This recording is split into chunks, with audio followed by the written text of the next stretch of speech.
Mga kapuso, patuloy pong nagluluksa ang milyong-milyong mga Pilipino sa buong mundo sa pagpanaw nga ng ating mahal na Santo Papa na si Pope Francis. Narito po ako ngayon sa loob mismo ng Minor Basilica and Metropolitan Cathedral of the Immaculate Conception na mas kilala sa tawag na Manila Cathedral, kung saan nagmisa po si Pope Francis noong 2015 noong siya ay magkaroon ng papal visit dito. Alas 6 po ng kagabi ay pinatunog ang kampana dito sa Manila Cathedral bilang pag-alala sa 12 taon ng papacy ni Pope Francis.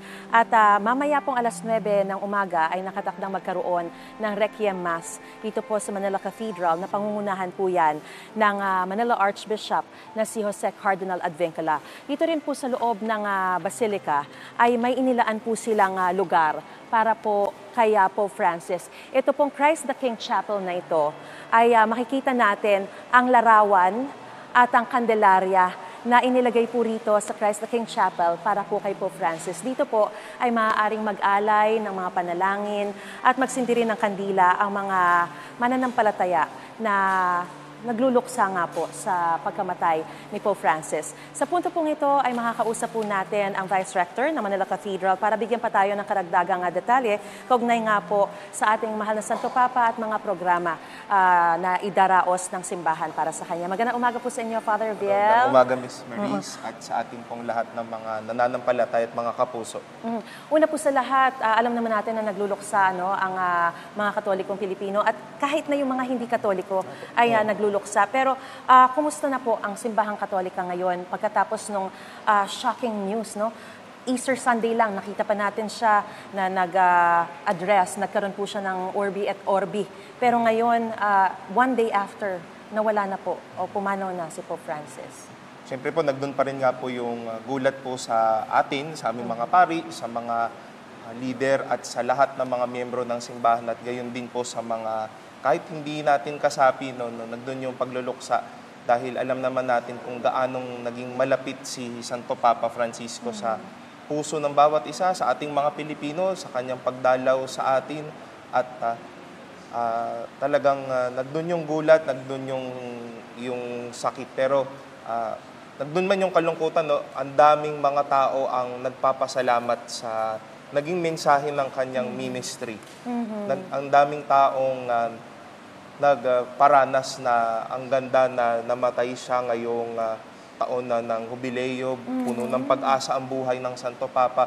Kaya gayon din na binaon nila hanggang sa kamatayan ni Pope Francis ang mensahe ng pag-asa para sa bawat isa. Oo nga po, dahil sinasabi nga po ang tema ng Jubileo ay Hope does not disappoint. Yes. And speaking of his ministry, Father Viel, paano po ba binago ni Pope Francis yung pananaw ng buong mundo sa papacy, sa Santo Papa at sa buong simbahang Katolika? Ito is itong recent project, so to say, niya sa simbahan, itong Synod on Synodality.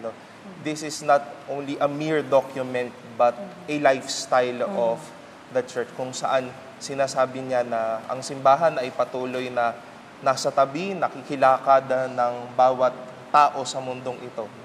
Mga taong naglilingkod sa simbahan, mga leader ng pamayanan, mga taong kahit hindi nagsisimba, walang pananampalataya, yung mga taong mga nagtatrabaho, lahat ng klase o ang atas ng buhay pinangakuan ng ating Santo Papa na narito yung simbahan para makinig sa inyo, makilakbay sa inyo. At kung inyo pong ring mapapansin, yung tatlo sa mga pinakamahalagang bagay kay Pope Francis ay ang mabuting balita, ang pamilya at ang creation.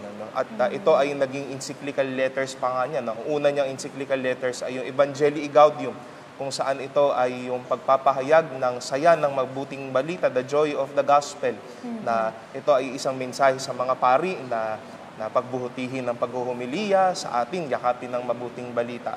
Ikalawa yung Amoris Laetitia.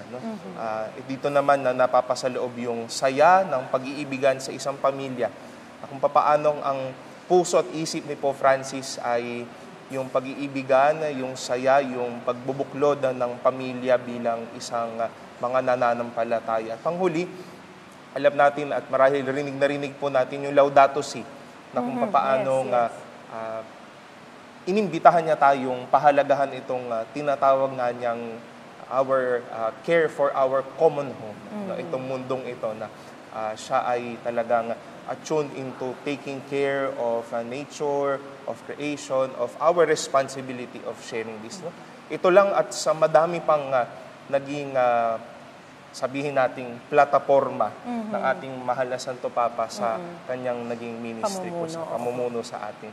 Father, para po doon sa mga Pilipino na hindi po makakapunta ng Vatican, paano po nila, ano po ang pwede nilang magawa para kay Pope Francis? At bukod po doon sa Requiem Mass na gaganapin nga po ngayong alas 9 ng umaga dito sa Manila Cathedral, ano pa po yung mga programa na inihanda natin para sa pag-alala sa ating Santo Papa?